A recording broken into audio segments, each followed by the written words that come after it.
This person here was my mum, ELISANGELA. She weighed 23 kg.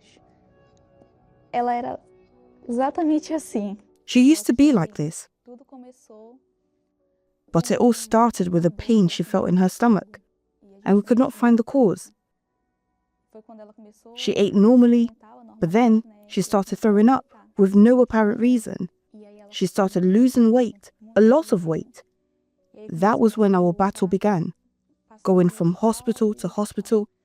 No one knew what the problem was. When they looked at her, they thought she might have HIV or syphilis. So, she went through a lot of exams to find out what it was, but all the tests came back negative. In our battle of going to several hospitals, we met a doctor who looked at my mum and said, "You have Chagas disease." Then, she underwent the test, and it came back positive. These are the results of the test, which shows she had Chagas disease, and the parasite had been in her system for 10 years already. The illness was in its last stage. Miss Elisangela came to me in a very serious condition. She was suffering from very serious malnutrition and could not eat. She presented a megaesophagus condition. Her esophagus was very enlarged and she could not hold food orally.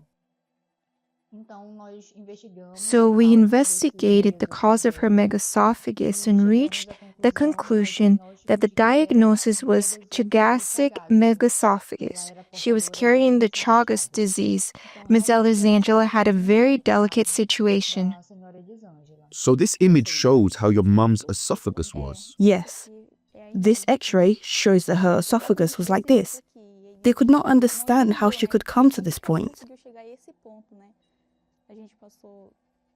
We spent 2 years in several hospitals.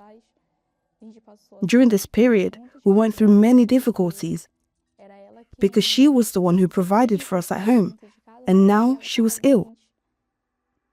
I remember that in order for me to pretend I was strong, I hid in the bathroom at the hospital to cry. The situation she was in, and constantly hearing the doctor speak about it, not believing she would make it, was not easy. I remember that when she had a crisis, she would feel very weak. And because she could not eat, she would writhe over at the hospital. She became so weak that she could not walk anymore. We had to bathe her in the hospital bed, and she was using nappies. Even this tube she used to be fed through caused considerable suffering, as it hurt her a lot and did not help. No matter how much food entered this tube, she would still throw up. Something that marked me a lot was a situation where we were at home, and it was I who fed her through the tube, and she vomited. As she vomited, the inside of the tube came out and got stuck between her nose and her mouth, causing her to suffocate. We could not rush her to hospital because we lived far away. After passing through many hospitals, they started to discharge her because they thought there was no way out for her. So some doctors said, "I will discharge your mum so she can go home and spend time with her family because there is no solution." So we went home. I recall that I placed a chair in my room and I had the Bible. And even my mum without her strength, I would encourage her to use her faith because I knew that only God could take her out of her situation. And even if she could not stand up, I helped her. I said, "Mum, talk to God because only He can help you." And that's when she agreed. Right there, because we could barely even make it to church. It was too hard to take her there, and I was the only one looking after her. And even I didn't have much access at the time. So right there in her bedroom, she knelt down beside that chair and asked God for help. I remember her condition just kept getting worse at home. And that's when my family got together and said, "Look, since they can't afford a funeral or even a funeral plan, let's get together to pay for one for ELISANGELA. Because in her current situation, she's not going to last much longer." I was there in that meeting. And that's when I told them I wasn't going to join in because my mum wasn't going to die. All we had was God. That's the truth. We couldn't find solace anywhere else. My family had already lost hope. Doctors would see my mum and just send her home because there was nothing more they could do. There was one case, a doctor who specialized in her condition. We went to him. We made every effort to bring her to him. But as soon as he saw her getting out of the car, he refused to treat her. He said, "I won't take her because she's going to die, and I don't want to carry that burden."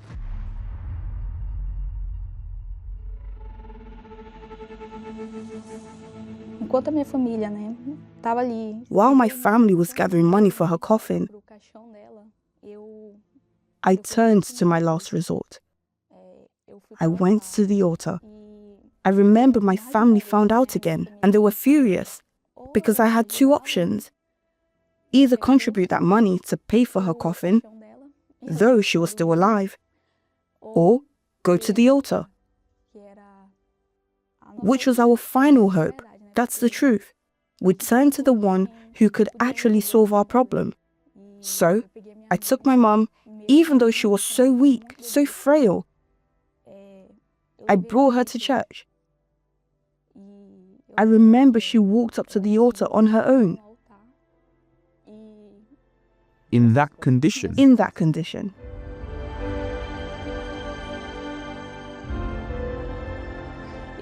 I cried out for God to do justice because I couldn't bear to see that situation anymore. And there, I gave her to God. I said, "My God, here she is. If she's going to stay like this, then take her or heal her." And when she came down from the altar, her condition got worse.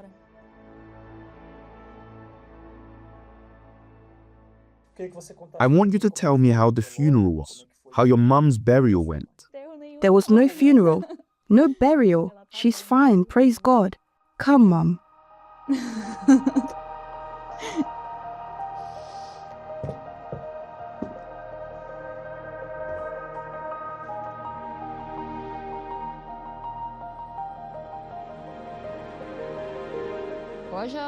Today, my health is 100%, praise God. There was a time when I weighed 23 kilos. I was basically just skin and bones. I couldn't even sit up on my own. CAMILA had to support me from behind. After about 10 minutes, I'd be gasping for breath.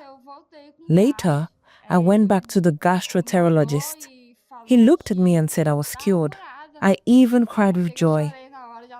Then we did a second test, and it came back non-reactive. Then we took it to the doctor who'd been treating me, and she said, "No, this is wrong. They must have done it incorrectly. The second test should match the first." We went to several doctors, and they all said it was wrong. But I said, "No, I'm healed. It was God who healed me, and here I am today, strong and well."